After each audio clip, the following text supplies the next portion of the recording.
Okay, make it so. Alright, it is simple. Okay, welcome to Meet Your Monsters. If you know how cold a witch's titty is, this is the podcast for you. My name is Abram Aiken. These are my friends. Kathleen? Matt? Colby? Jill, you don't want in on this one? Julie? she might not have seen the movie. Seen the movie. But you should totally act like you have. Yeah. Just with weird that facts. part was crazy. You can't hear it, but I'll just be nodding a lot. Yeah. Try to nod faster so you can hear you. For you at home, Meet Your Monsters is a podcast in which I show my friends horror movies that I love, and we find out if they love them too, or if they just think my taste in movie sucks. This week's movie is the 1986 Big Trouble in Little China. It was written by Gary Goldman and David Weinstein and W.D. Richter, directed by John Carpenter, and starring Kurt Russell, Kim Cattrall, James Hong, and Victor Wong. Yeah. A veritable who's who Yeah. of Asian movies. Okay, I don't remember the first time I saw this movie because I've seen it about 10 million times. This is one of the few movies we had on beta when I was a kid. When I was over with my parents and I was walking out to head over to your house to do this podcast, and I told him, he said, "What movie are you doing?" And I said, "Big Trouble in Little China." And he said, "Oh, I love that movie because I probably saw it 12 times." Yeah, it's a fantastic movie. And it was just we had this beta machine, and you couldn't get regular beta tapes anymore from the what do you call them, video stores back in the day. And so the supply, your choice of movies was very limited, but we actually had that one at home. It was like that and the Muppets Take Manhattan, and then I think we had some weird other movie, but yeah, I must have watched Big Trouble in Little China every day of my life for at least 30 years, the first 30. Not quite that many. Well, what did you guys think, having just seen Big Trouble in Little China? Awesome. 1 week It ago. was amazing. Yeah, it was great. No, I wish I could think of a part I didn't like, just so I could say, well, there was that one part. But it yeah, wasn't. it's not good. It's not It good. wasn't that one part I didn't like. Because that one part I didn't like still had Kurt Russell just standing there Yeah. with his mullet. Well, and I Would you call wonder that a how many mullet? people went in to, remember, whatever Jennifer Aniston's character was on Friends, that everybody went in asking for that haircut, like the Rachel. The Rachel. How many people went in give me the Kurt? Yeah. I know if I had that kind of hair, I'd be like, give me the Kurt. Give me the Jack Burton. Okay, follow us through the darkness of our wasted and festering memories as we struggle to recall the movie we just watched with this week's sinister synopsis. There we go. Oh, There's yeah. a chance to get out of here, Jimmy. Run for it. Okay, I'm reading this right off the box. It says, directed by Thrillmaster John Carpenter, this edge-of-your-seat And musician.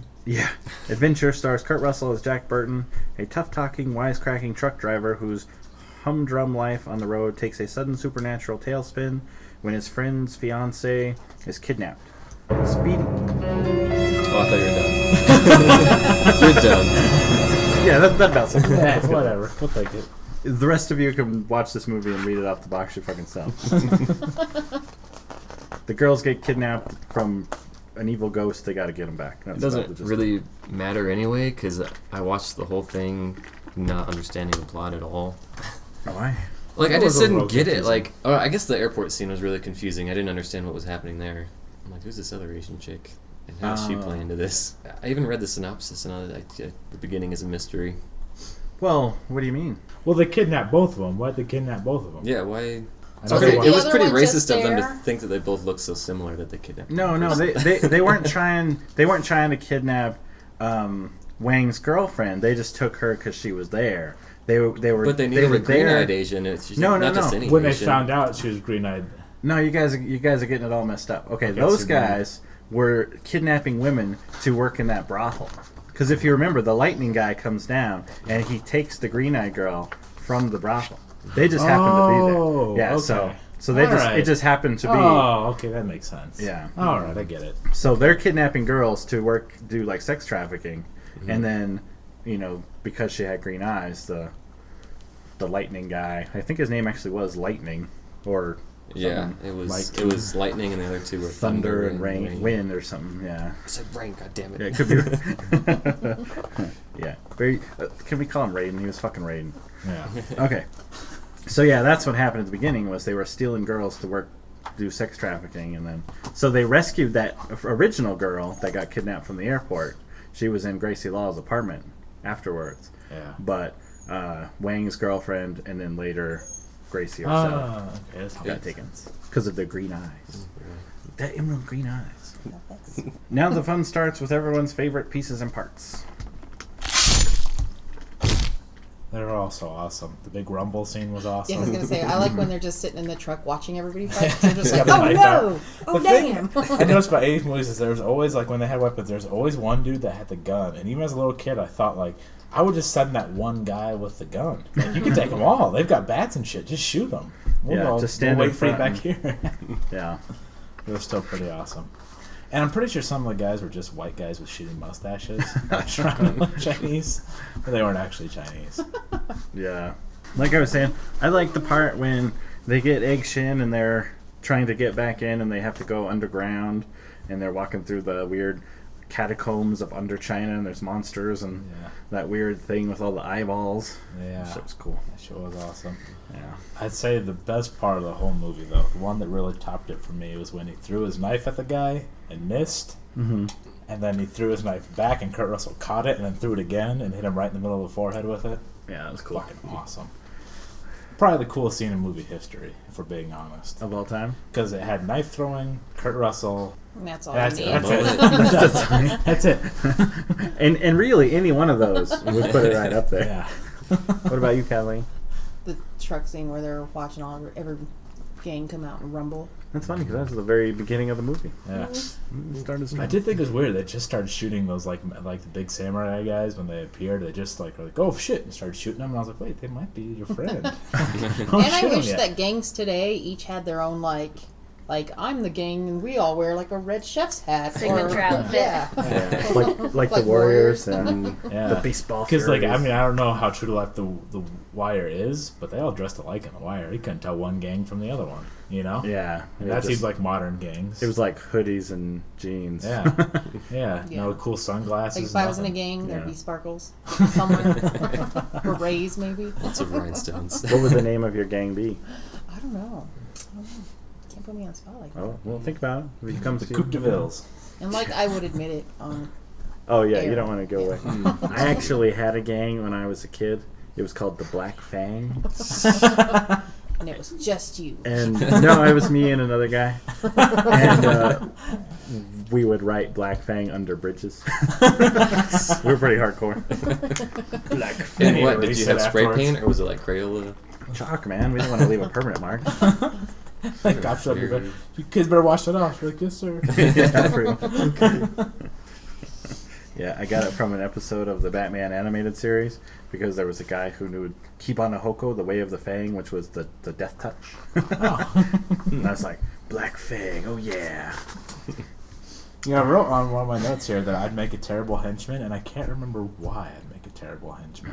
You need to write more of your notes. I think You're it's more of a because I would leader. be like they'd be like, grab her, and I'm like, why are we grabbing her? They'd be like, don't ask questions, just fucking grab her. And I'm like, well, why her? Like, what is she? You just have problems with management is really what you're saying. I just, I do it. I just want to know why I'm doing it. What's my motivation here, you know? Like, grab her, we're going to sell her and slay her. I'm like, well, I guess, okay, fine, this is one, but I'm not going to be like a slave trader here, you know? So every boss you've ever had would probably vouch for you being a bad Terrible. henchman. Yeah. For each movie, Kathleen digs through all the dirt and slime of the filthy internet to bring us this week's terrifying trivia.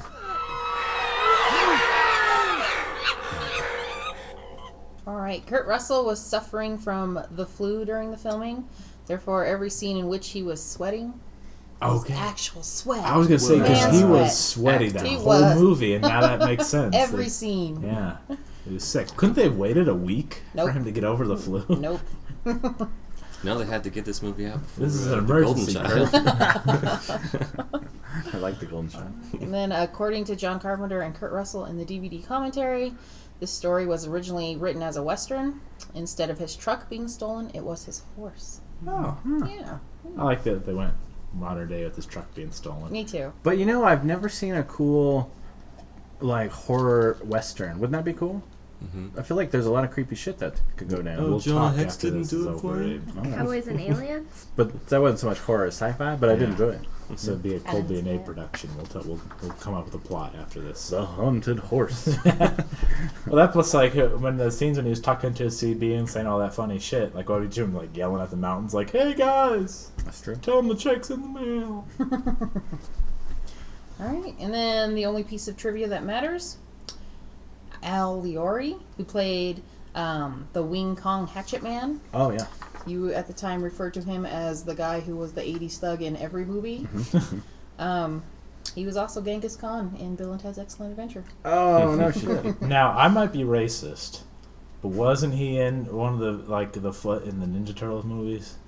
I seem to remember him being he was. Foot in Ninja Turtle movies. I don't know, but he was in a lot of movies. I know it's so racist to say they look alike. So Well, I'm not not going to say that. necessarily. I'm just saying I think I might have recognized him from a different movie. He was in Double Dragon, Well, Nobody Escape saw from Double LA, Godzilla, I saw Double Dragon, was disappointed. Deadwood, Who are you playing Deadwood? Laundryman. No shit. That's Not racist. Woo, but the laundryman. Want to lose Woo's men. Rapid Fire. With Van Damme? Nice. While that was, Catherine's looking it up, Brandon. let's talk about how good Deadwood was. Deadwood was good. Deadwood was pretty good. Oh, I should say, we're down to our 4 original The podcasters. four horse persons. Yeah. Sarah just had a baby, and Derek is gambling the night away Son of a bitch. at a casino. So to Sarah and Derek, we miss you. Come back. Come back soon. Okay, I got some awesome Kurt Russell trivia, and this is just a rumor. This could be untrue, but rumor has it, Kurt Russell was Walt Disney's dying words. Kurt Russell.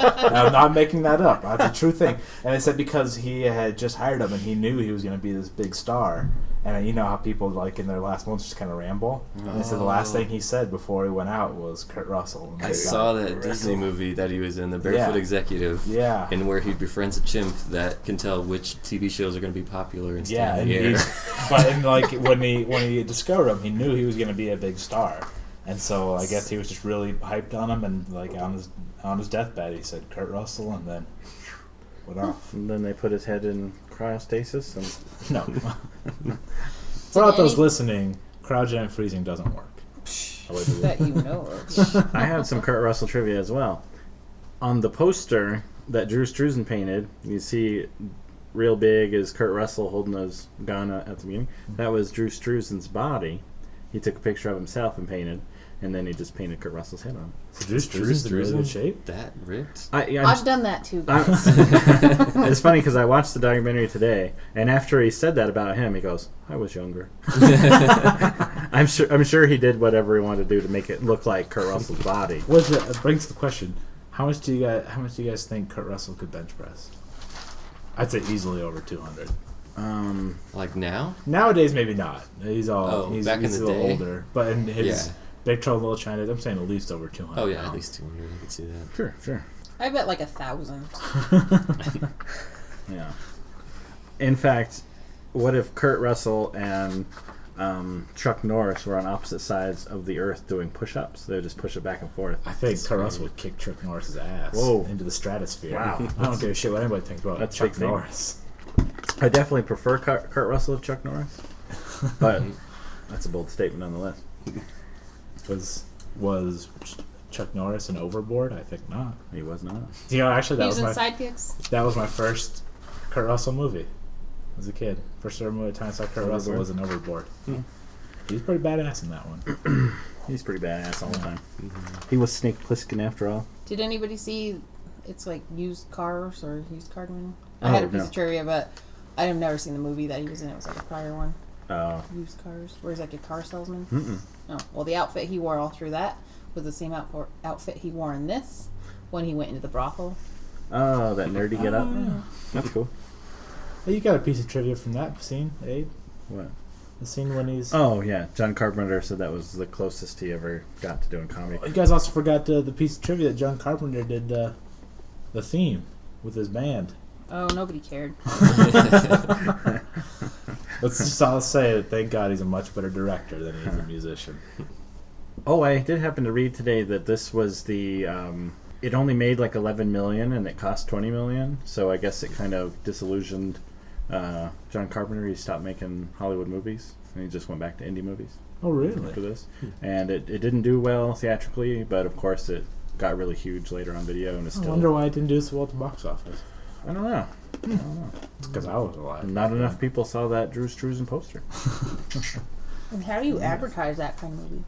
You say, "Fucking Kurt Russell fights ghosts, badass, go!" That's what I would do. Yeah. But that's why I was never in marketing. Okay. It's time once again to meet your monster.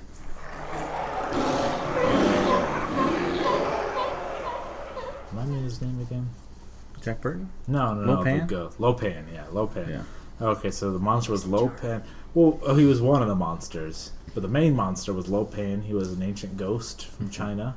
He was trying to find a green-eyed woman to get his celestial body back. Yeah. There's also... Now, would you define that as kind of a werewolf or a gorilla monster? I don't know what the fuck that thing was. It was like a werewolf gorilla. Like Yeah. if you were to merge the two, and then there was a thing with tentacles and a big eye. And that thing that came out of the wall and bit that dude and back in. Oh, And yeah. Egg Shin threw the magic potion at it. Yeah. I also like the part when they got really high. They drank that potion and were Yeah. like, I feel pretty good. What a good movie this was. Yeah. And he's doing all those weird flips in the fight. That was a great movie. That was a That great fucking movie movie. rocks. And they're just like flipping up and just smacking swords every now and Yeah. again. Let's go back to pieces and parts. I'm ready to go again. But I remembered more. Yeah.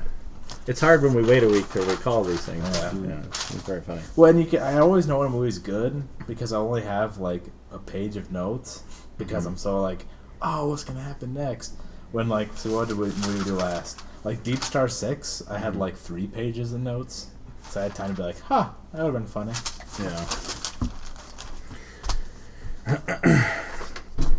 Okay, here on Meet Your Monsters, we like to examine all forms of depravity, and so now for the mathematically perverted, the Colby count.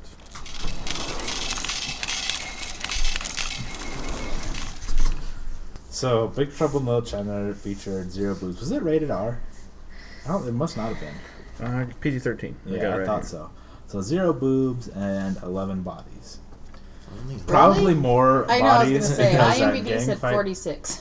Yeah, but there was that gang that fight at the gang fight was beginning. crazy. There's really no way it counted. It was like Piranha 3D. There was Yeah. no way it counted all those bodies. You know, one of the great things harder. about that movie was the set, though. Like when they're in the scene with the water and there's all these bodies chained up down there, all these skeletons and stuff. It was really beautiful. The whole thing It was so good. Yeah. It was like, and I think the reason we have all these, like, everybody complains about there being sequels and reboots and all those things, but I think the problem is people watch a movie like that and call it dated or, like, it looks cheesy, but, like, I look at those movies and I'm like, damn, that was a lot of effort, and it was beautiful to look at. Like, Yeah. so what I can tell it's a guy in a suit. Like, it was really hard to put together, and because it's not CGI, everybody says it looks corny and cheesy, and so they think that, oh, I can make a shitload of money if we do this again and make it CGI, and so that's why we have all these reboots today. Which, by the way, I don't mind. I don't care. I'm fine with seeing an updated version of, unless it's Halloween. That one was terrible. Well, it all hinges on whether or not it's good. Yeah. If it's good, then you should. Yeah, and I don't mind sequels either. I'm Yeah. always wondering, like, I wonder what Iron Man's up to. But it does bring back to me something that Matt told me once, which was the prequel or the prequel to The Thing. He said that they did all of the special effects practically, and they said it looked too 80s, so they went back and did them all digitally. And I really like that movie, but I would love to see the practical versions. Mm-hmm. Yeah. Did you ever watch any of those behind the scenes videos? No, It's insane what they were able to accomplish. did you like the practical or the CG? I like the practical, but Did you? I mean, I haven't seen the movie. They did do like side by sides Oh, of the okay. CG and the animatronics. Yeah. Man. You know, I remember I was listening to the nurse, and they had what's Jim Henson's son that runs the Henson company Brian? now? Brian Henson, yeah. And he was saying that what they did for Where the Wild Things Are is they did puppets for most of it, but the things they couldn't do puppetry for, like faces, they did CGI. And he said, I think a good mix of both is what gets the best effects, and I agree 100%. I agree. Yeah. I think that's what they did in The Dark Knight, and it just all the stunts in The Dark Knight looked amazing. Mm-hmm. I think it's a good mix of CGI and practical. I heard Adam Green, the director of Hatchet, was saying that what he likes to do, since they use a lot of CG blood now, just because you don't have to clean the actors between the scenes and things like that, is he'll try to throw in one really good practical blood effect so that you get the feel for it, and then you don't really notice the CG blood after that. And as much as I agree that would probably be a good way to disguise it, I just wish they'd go practical all the time, just because if the actors are uncomfortable and sticky, fuck them. Yeah.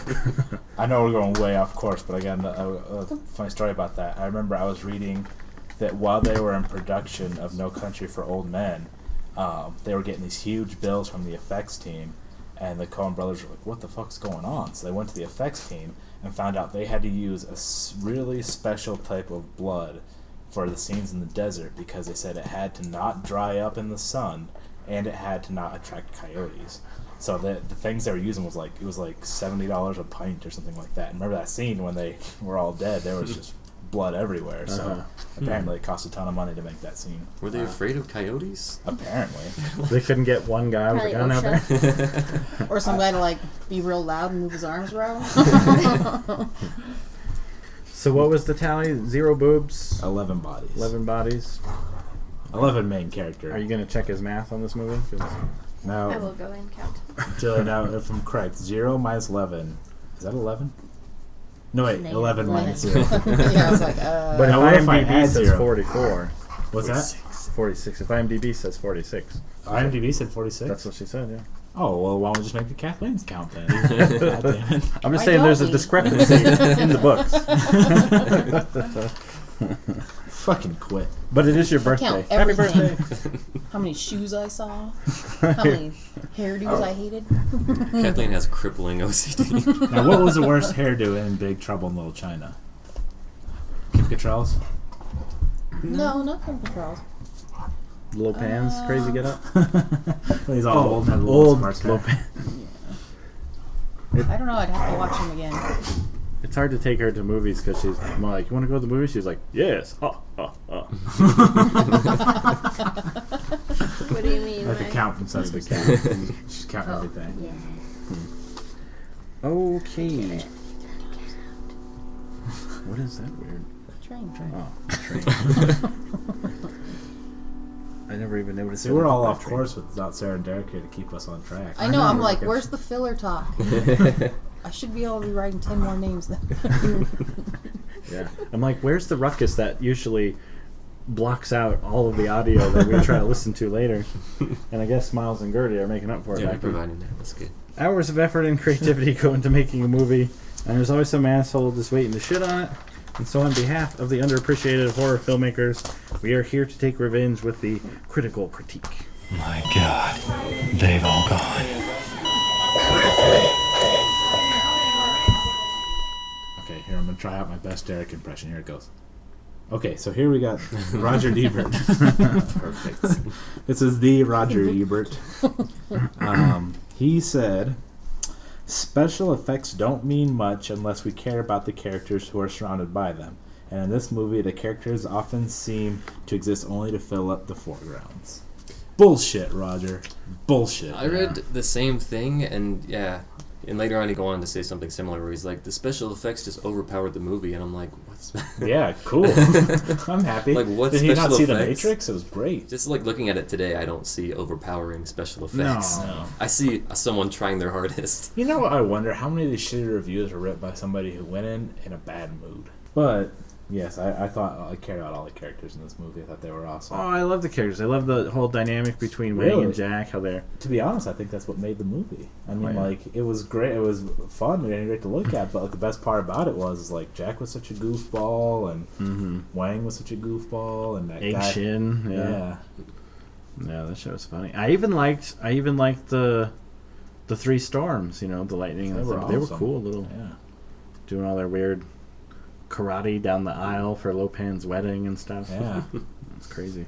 Yeah, that was a great movie. So, with respect, because he's passed away. May he rest in peace. Yeah, But fuck you, Rosie. Yeah, that movie was good. I'm gonna say that movie was great. I fucking love that movie. Yeah. I watch it all day, every day. 8 days a week. It has an element that's missing from movies today, which is fun. It's fun to watch. It really was. I thought you were going to say Kurt Russell. No, I understand Kurt Russell. He deserves his rest. He can't do every movie. Yeah. But we wish he could. He was in that. He was in Death Proof and was hands down the best part of Death Proof. Yeah. That was awesome. But yeah, he deserves his rest. He sits on his throne with his crown just resting all day. His bitches scattered across the floor. He wants to go around. He's like that guy in 300. He has like the big pyramid that slaves carry around. Do you think he bangs them 4 at a time like Black Dynamite? Goldie Hawn? Well, I figured, he'd bring in some other chicks too. I don't know. Goldie Hawn, Kim Cattrall. Jennifer Lawrence and Emma Watson. Because fucking Kurt Russell. You can't. Yeah. Our love of Kurt Russell is infinite. Okay, let's get meta about murder with Matt's themes and tropes. Yeah. It's going quick. 4 horse people. Only got 4. Yeah. Up to 6 horse people. Well, we're minus 2 people that usually do several segments apiece. Yeah. So. But that's okay. I should say this is our 30th episode. Is it? Yeah. I was kicking ass. Yeah. Get it done. Yeah. Take that. So what a great movie for And our Colby's 30th episode. birthday. And Colby's Did you birthday. mention that? Hey. Colby's birthday Yay. corresponds with the 30th episode. Before that, we're going to watch a movie about me. It's about Colby and Manny Pacquiao. The monster in this movie was my wang. Parasite? Yeah, a huge parasite. Sorry, man. Go ahead. No, all right. Oh, sorry, I forgot we're in your segment. It seems this is where it gets the most dirty, is like right before the themes. Yeah. Or you straighten this out. Well, the main tropes of this one were like the mystic of the Orient, but for a movie about Asians made in the 1980s, it was surprisingly unoffensive and had some strong Asian characters. Yeah. It did. The Asian character saved Kurt Russell's ass multiple times. Actual Asian characters. Yeah. Wait, not a white person dressed as an Asian person? Because if you think about it, though Jack was the main hero, he was a fucking bumblefuck. Like he shot the ceiling and it all fell in on him. Yeah, If it it's weren't like- for Cole. John Carpenter was talking about it, and he was saying that like he never saw Kurt Russell as the main protagonist. He like asked him to play that as if he thought he was the main protagonist, and he was just kind of failing at it. That's brilliant. Yeah, because it really was Wang trying to get his girlfriend back. Yeah, what was the egg Egg Shin? shin? Yeah, and if it wasn't for his like powder grenades, Yeah. he would have Kurt Russell been up shit creek without a paddle. Although I must say, there was a nice rhythm to their names. There was Lo Pan, Egg Shin, Wang Chi.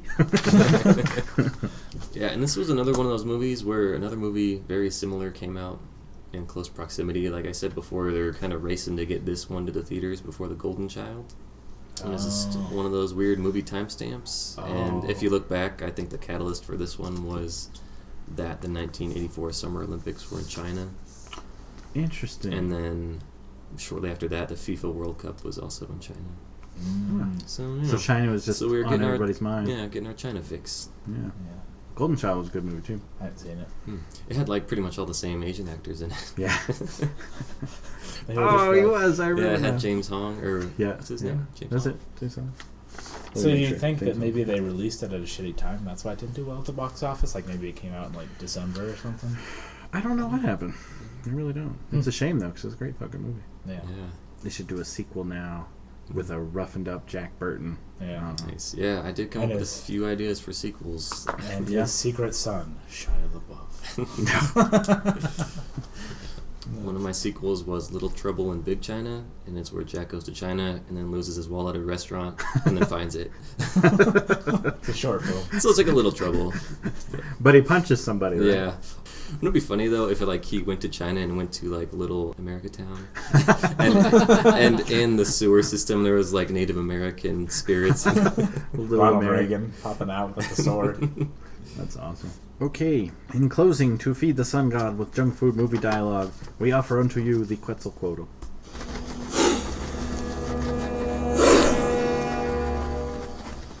Okay, who had a good quote? Mine was anything David Lopan said. That little fucker cracked me up. Like what? Now this really pisses me off to no end. It's so funny. I like the Chinese people have a lot of hells. What the hell is Gracie Law doing here? That show was funny. Just you and me. I'm sorry. Yeah, Abe stole all the good ones.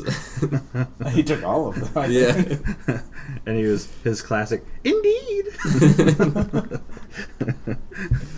Gosh, that guy's voice is just so awesome. It's amazing. Yeah. I'm telling you, there's an episode of Ninja Turtles that I just watched that is exactly Big Trouble in Little China. It's even got James Hong doing, what do they call it? It was like some other name, Lo Mein or something. Like they had a different Asian character. And he turns the three of Abe's the only Asian, the only racist one here against Asians. Made a whole movie without being racist, and Abe's like, oh, it's fucking egg roll or something. No, I'm saying that's what his name was. But they, he made 3 of the Ninja Turtles to 3 Storms. It was really funny. Oh, really? Yeah. Who was the odd man out? Donatello. He's trying to save April. Oh, I see. Yeah. What did... Oh, yeah, and he did the Burning Blade to April O'Neil. Oh, really? Because she had the green eyes. It was fucking hilarious. It was really great. Yeah, I'm telling you. movie. That Nickelodeon Ninja Turtles. Yeah, I've talked to a lot of people about it, and they're like, oh, I think they look weird. And I'm like, dude, you gotta watch it. They're so good. Yeah, it's fantastic. They kept it light and funny. Yeah. Just like, it was like Guardians of the Galaxy. All the characters in Guardians of the Galaxy were total goofballs in that movie. And I just want to look at this, because they made Ninja Turtles a total bummer. It wasn't a good movie. It wasn't fun. And that movie made $190 million. It was still a shitload of money. Made $190 million. Guardians of the Galaxy, fun, likable, $333 million. Suck on that. There's a rumor that we went and saw the Ninja Turtles movie and made a whole podcast about how much we hated it and then just never released it. Yeah, but There's a Some rumor. say it was lost. Rumor has it. There's a rumor out there. I can Yeah. neither confirm nor deny this actually happened. I'd like to say too, like there were some scenes, even though it was a funny movie and an action adventure, that sort of thing. There were some scenes where I thought Lo Pan was genuinely scary, like when the light would come out of his eyes and his mouth. That shit was creepy. And when he would just he'd get up and just float through the Yeah, walls it and was- stuff. And she would go to, what was Wayne's girlfriend's name? Oh, I forget. But she was just hovering there. Yeah. Man, that'd been, especially if I had saw that as a kid, it would have scared the hell out of me. Yeah. I thought, I just love that movie. Yeah. I was reading about some of the special effects things they did, and they talked about upside down sets. And I had never heard of that. I'm like, what situation would you need the an only upside down time- set? There's only one I could think of Was offhand. Freddy Krueger? the one where yeah, Nightmare on Elm Street, one where all the blood shoots out of the bed. They just turned it upside down and just poured blood down. I'm assuming it was one of the fight scenes where they're flying that makes around. sense, yeah. But Where they're flying through the air and yeah. stuff. That could be. Oh, when they would swing past each other and hit swords, maybe they turned the set upside down and they would just swing downwards, Yeah. swords. That could be. Makes sense. Yeah. Boy, that's so much more creative. So if you're listening in Stan Winston Studios, I'm available. Got some pretty good ideas about sword fight scenes. Ideas like that. They don't come cheap, though. They're not listening.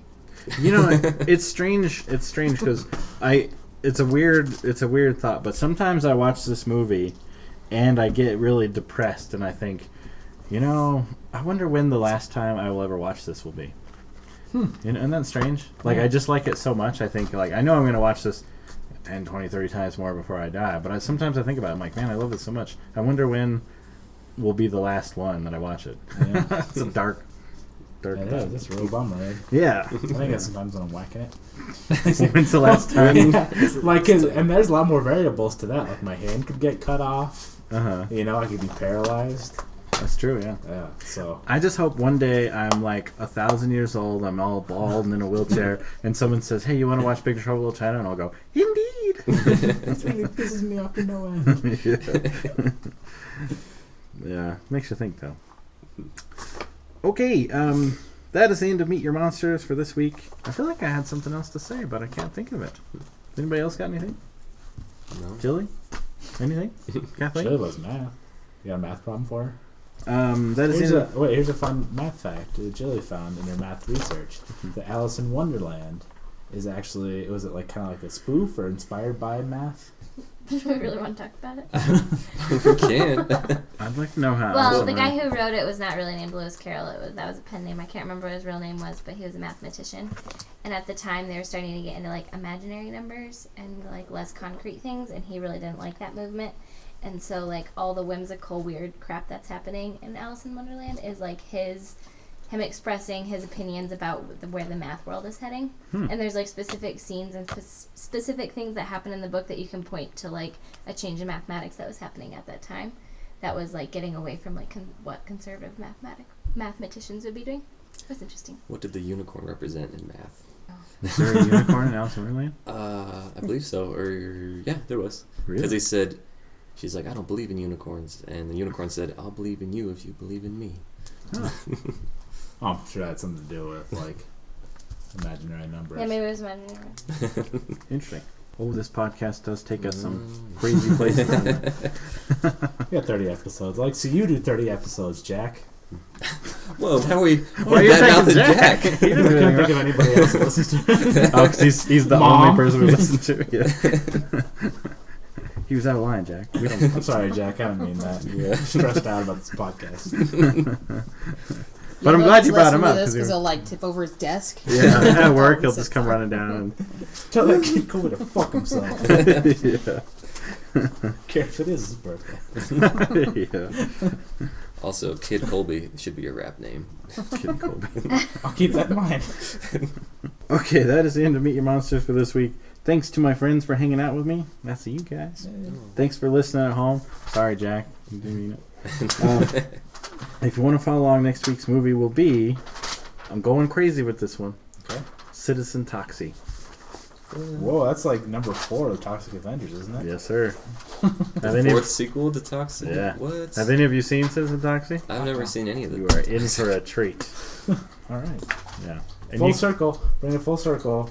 It was, I don't know, was that one directed by Lloyd Kaufman? Lloyd Kaufman? Yeah. And Lloyd Kaufman made a cameo in Guardians of the Galaxy. And you had mentioned that earlier. Mm-hmm. So that's about how it was fun and made more money than Ninja Turtles. Fair enough. All right. That's all I got. Thanks, everybody. All right. Peace. Bye.